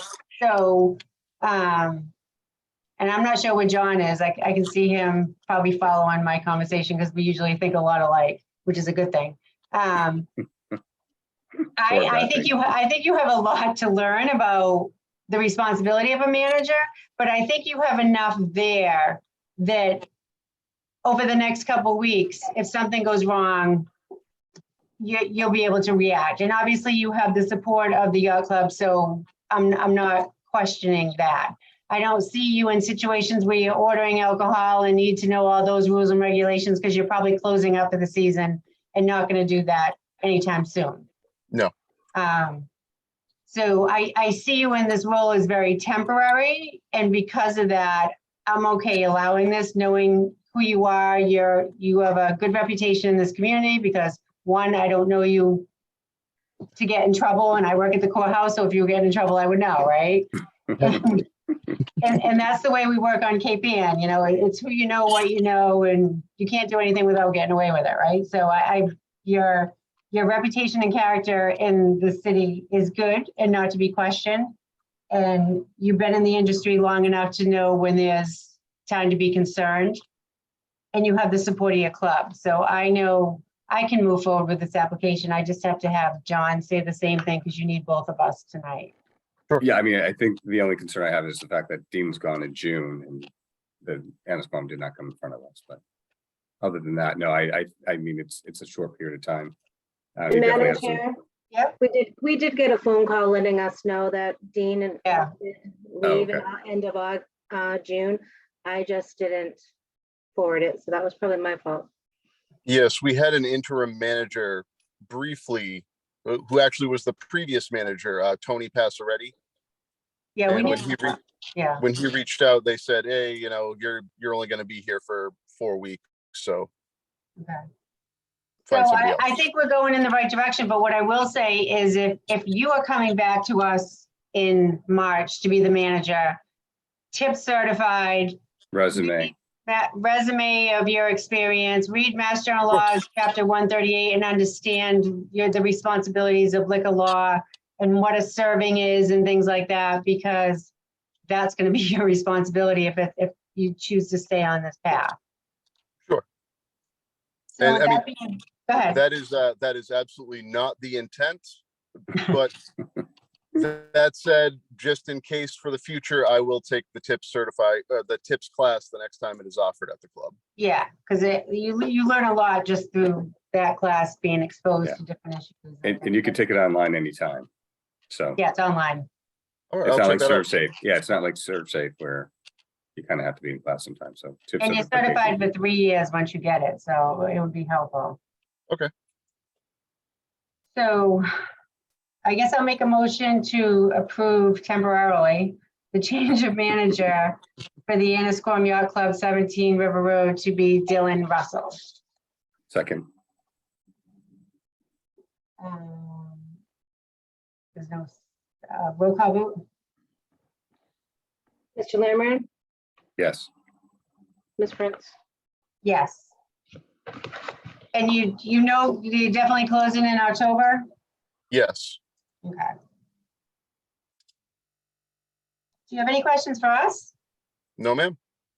I would just ask that because you are now in this role, if you have any questions about anything, please reach out to us. You don't always have to react immediately, but if you have any questions, if there's any way this office can help you, please reach out. Absolutely. Thank you. You're welcome. Thank you, Dylan. Good to Thank see you. Good to see you.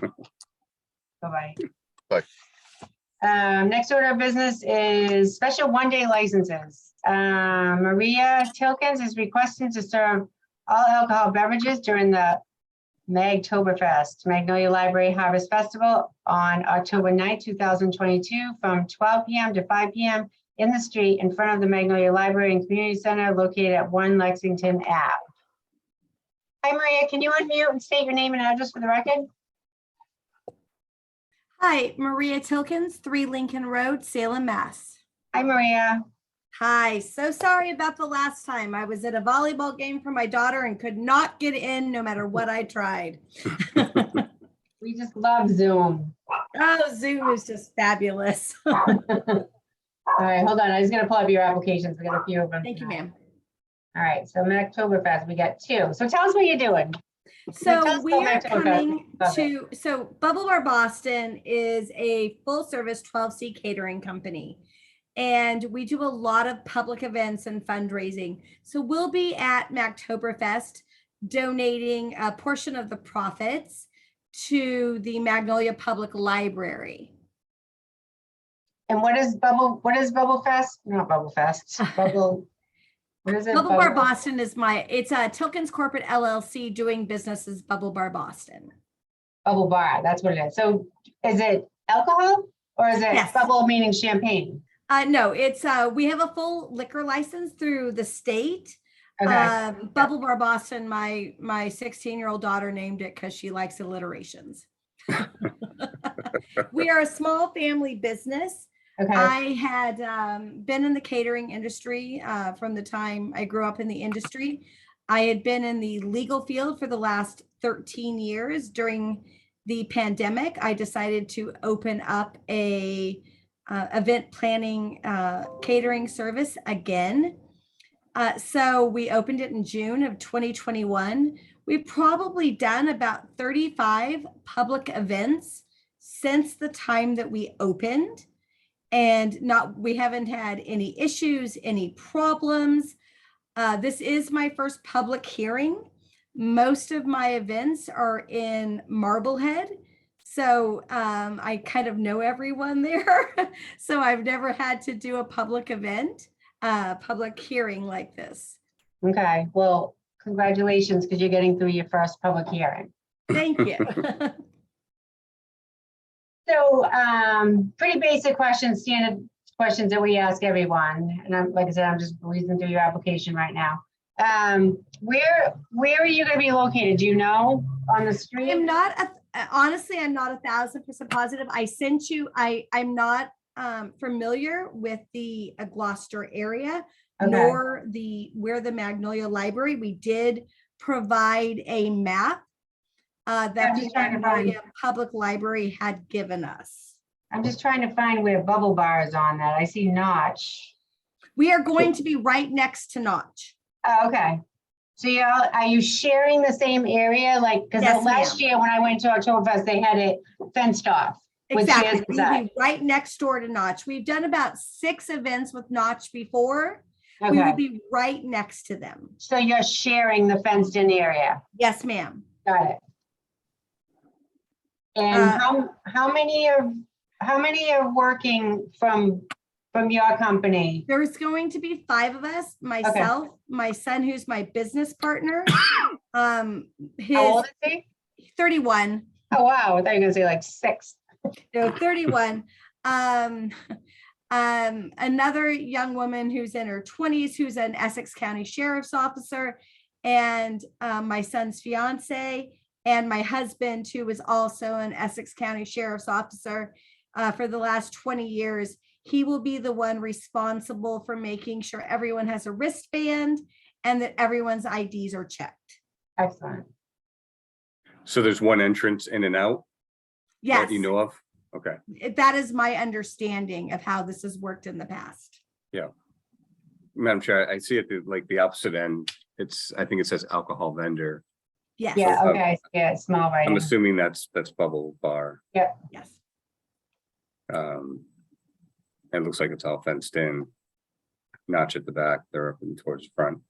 Yeah, if they do it like they did last year, they had heavy fences there. It was very confined. Yeah, we try to make sure, I mean, obviously, as I have general liability insurance and liquor liability insurance, there is nothing about this that we would like to overserve or do anything that would create any issues, because I don't want to lose my state liquor licensing. Completely understand. Mhm. Okay. Any more questions, John? No, ma'am. I don't. I mean, I feel very confident that you have a good plan in place to get involved in this awesome event and Oh, thank you very much. be responsible. So I am going to make a motion that we approve a 1-day liquor license to Maria Tilkins. What was the name of your company again? I don't see it in there. Bubble Bar. Bubble Bar. Oh, yeah. Bubble Bar Boston. Bubble Bar Boston. To serve alcohol on October 9th from 12 p.m. to 5 p.m. Yes, ma'am. 1 Lexington Ave. Second. And the full street, it's not just that address, although you probably are in front of just 1 Lexington Ave. We have a motion and a second. Roll call vote? You're muted, Allison. You're muted. Jeez, I got kicked out and everything. I'm sorry, Mr. Lamrand, Yes. Ms. Prince. Yes. Maria, any questions for us? No, ma'am. Thank you very much. I Thank appreciate you. it. Again, my apologies for last month. That's okay. Correct.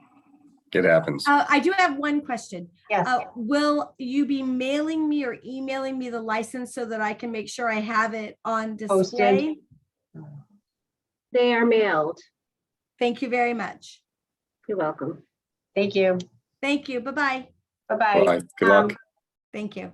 I'm gonna take this out of order and take Nicholas Queso is requesting to serve malt beverages during the Magtoberfest Magnolia Library Harvest Festival for the same day. So Nick is here. Nick, can you state your name and address for the record?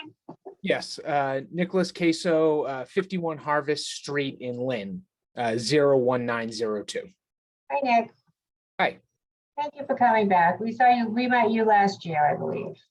So I wasn't the one that did this event, but Notch did participate last year. You look like the same guy. You guys look like, I know. So I believe it was Rob Hughes, who Okay. is our marketing manager, who took care of it last year. I'm relatively new to Notch, but Okay.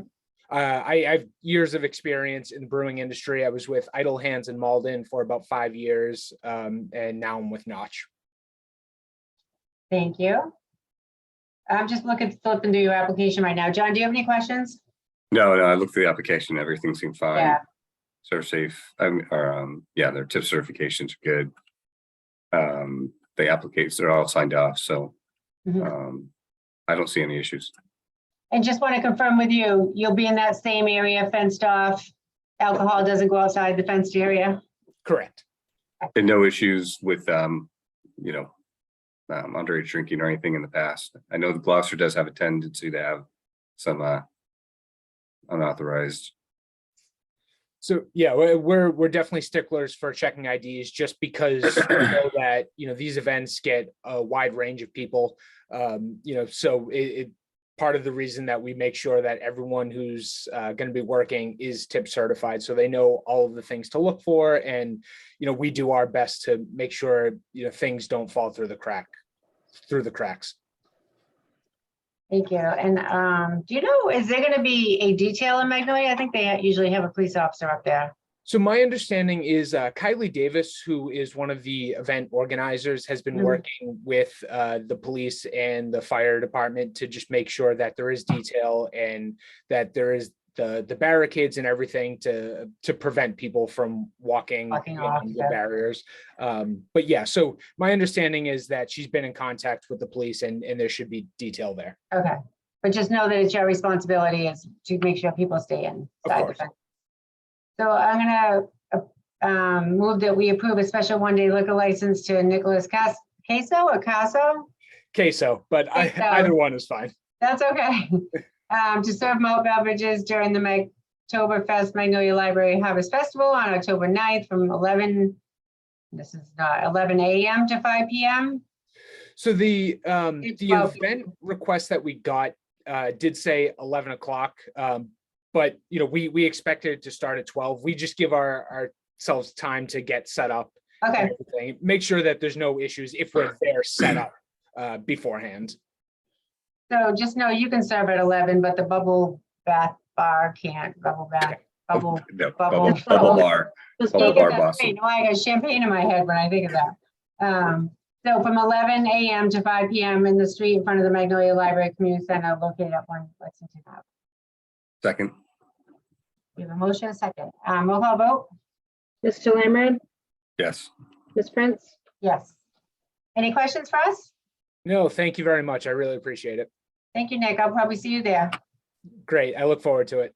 Take care. Bye-bye. Next order of business is Paul Tenhope is requesting to serve wine and malt beverage only during a fundraiser event for Generous Gardeners Organization on September 22nd from 5:30 p.m. to 8 p.m. at the Old Firehouse, 73 Mount Pleasant Ave. We can promote Paul. trying.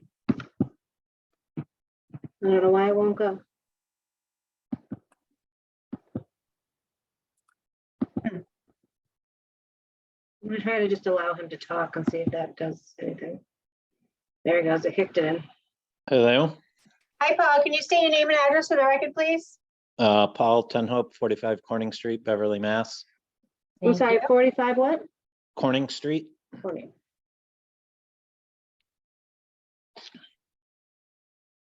And tell us what your connection is to Generous Gardeners. Well, this one, I actually thought, because we applied for another one for, Yeah, the The YMCA. yeah. So I guess Sarah hadn't made me aware that it was for this one, so I was thinking it was for the YMCA gala on October 1st. Okay, Both so are on the agenda. yeah, no, I it's on see there, that. So who are you to the YMCA and the Generous Gardeners? What is your, Well, I am part of Timothy S. Hopkins Catering. I'm one of the owners. Timothy and I Okay. have been in business together since 2003. Probably had. Yeah, the catering company. We own a catering company with Okay. the 12C liquor license. Can you just state, I didn't hear you, the name of your company? Timothy S. Hopkins Catering. Okay, great. And you are doing both of these events? Correct. Okay. Which one you want to do? We're doing the Generous Gardeners. Yeah, let's do the Generous Gardeners one first. So it's malt only.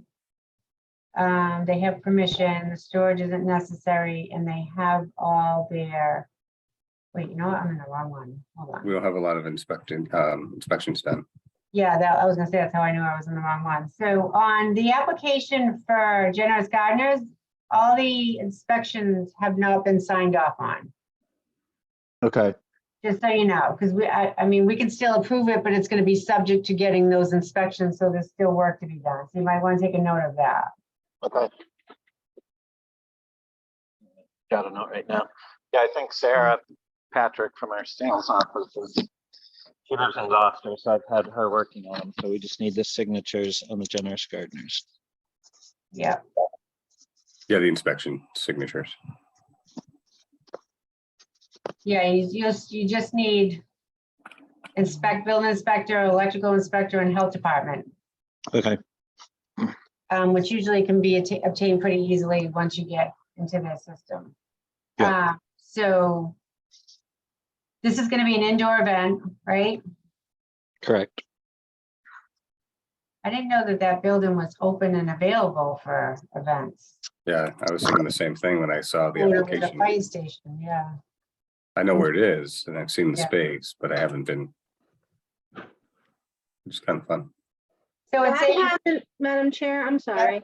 that's That okay. actually hasn't been signed off on because the building department has not inspected that building. So they are not going to sign off on it until it's been inspected. And I don't know where they are in the process. And this is a September 22nd event. Next. So Paul. Yes. The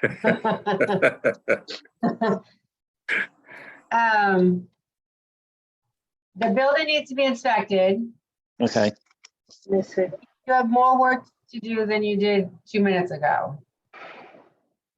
So just know that. And like I said, we can still approve this tonight, but it would be subject to getting approval from the city side. Right. And if you don't, you might have to change the date and then come back before us if you can't get that done, or find a different venue. But I know that's not your discussion, that's Generous Gardeners, probably. Right. So I'm reading, alcohol will be delivered the night before to the bar area. So this building doesn't have a bar in it. So where is the locked area to store alcohol? Yeah. Do you know?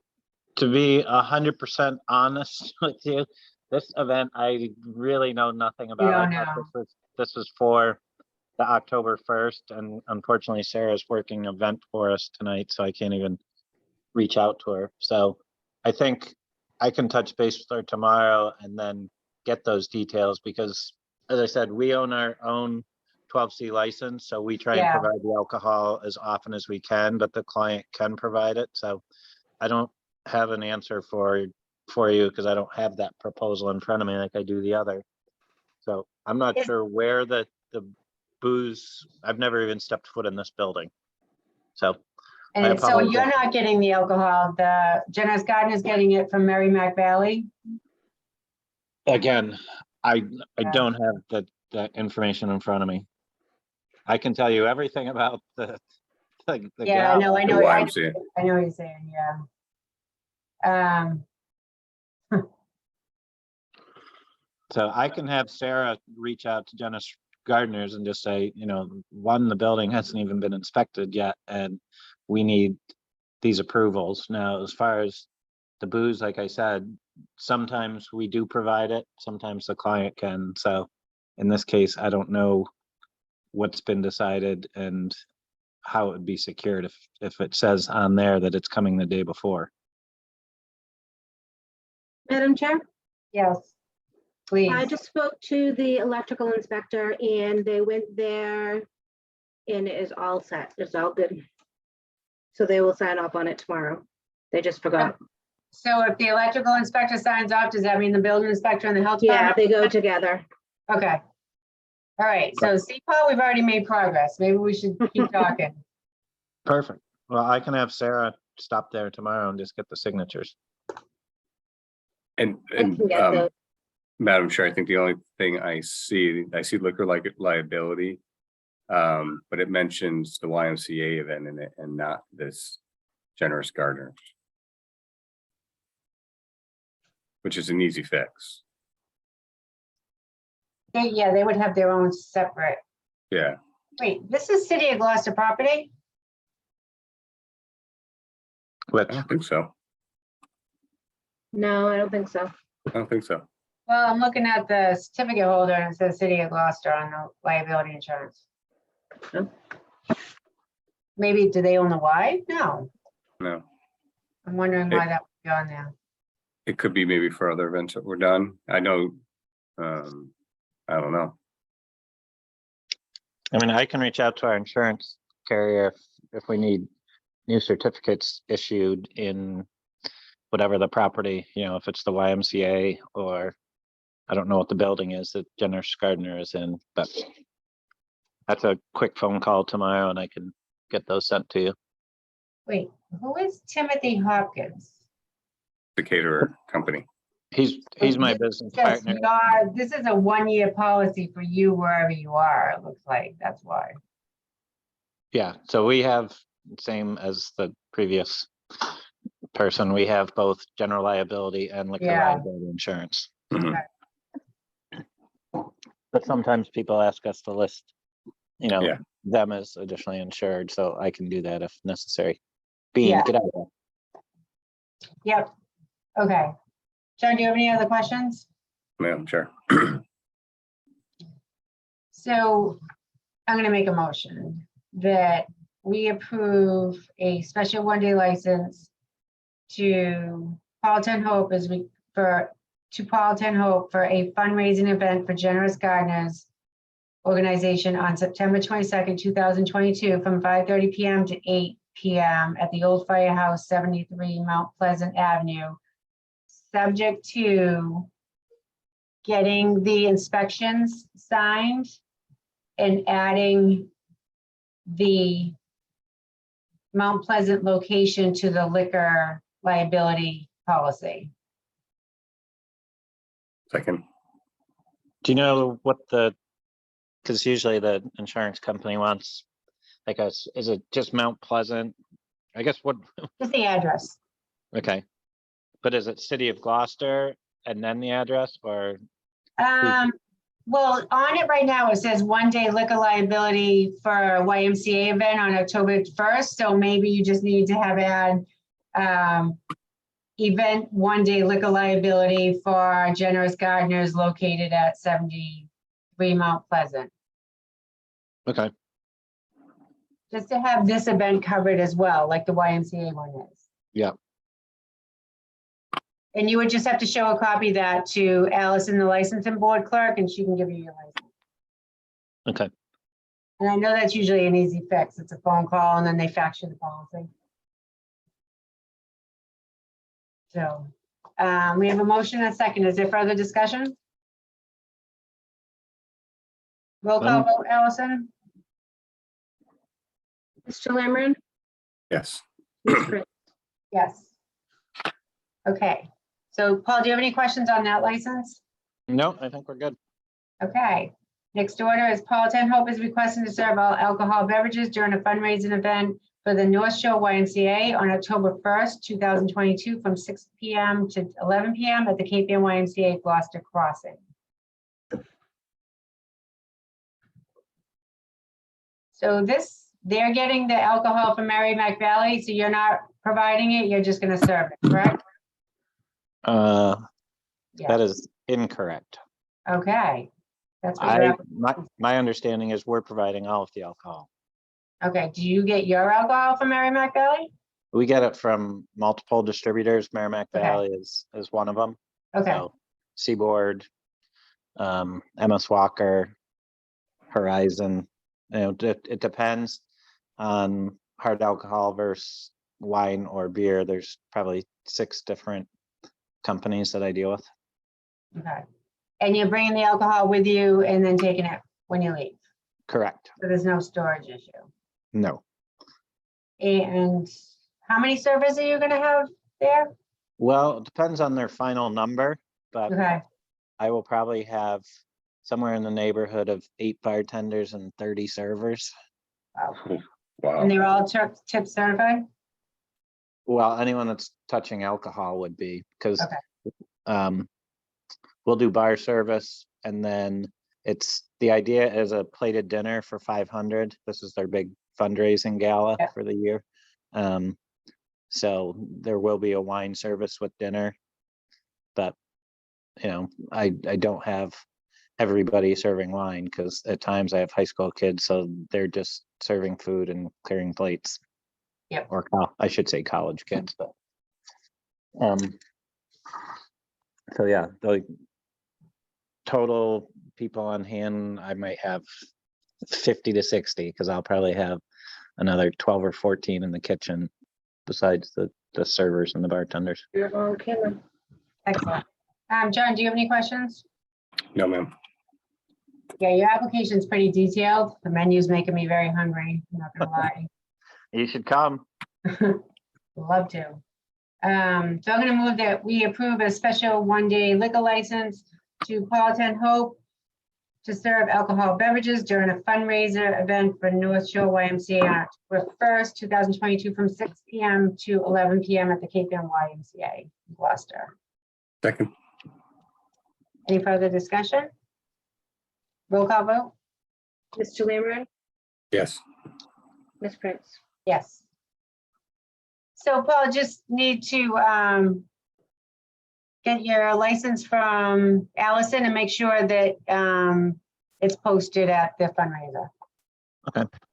Any questions for us before you go? I don't think so. I'm just, again, on the first one, I'm gonna get the inspection signatures from the 3 different inspectors that I need, and then get a copy of the insurance listing Generous Gardeners at 73 Mount Pleasant as additional. Perfect. All right. All right, thank you so much. Have a good All right. day. And wish you Thanks. lots of success at the events. Thank you. Bye-bye. Bye-bye. Kathleen Johnson is requesting to serve wine and malt beverage during the Annisquam Village Hall Arts and Crafts Show Gala on October 7th from 6 p.m. to 9 p.m. Kathy, can you unmute and state your name and address for the record, please? Sure. I'm Kathleen Johnson. I'm 46R Nashua Ave in Gloucester. And thank you very much for hanging on. I've learned quite a bit tonight. Okay, so we have your application before us. Have you submitted proof that you're 501c3? No, If you yes, haven't, the I wine can- malt. You don't have to. I'm sorry. I was thinking it was all alcohol. Okay. But your liability insurance is dated August 5th, 2021. Oh, I might have given you last year's. Hold on. Yeah. And it expires 1/19/2022. So I have this year's too.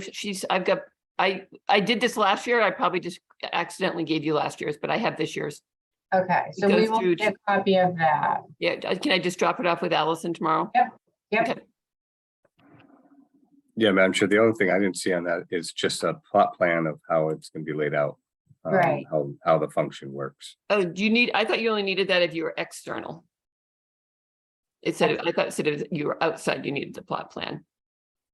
No, usually, and just the setup of how the bar area is and things like that. So you're gonna be okay. indoors?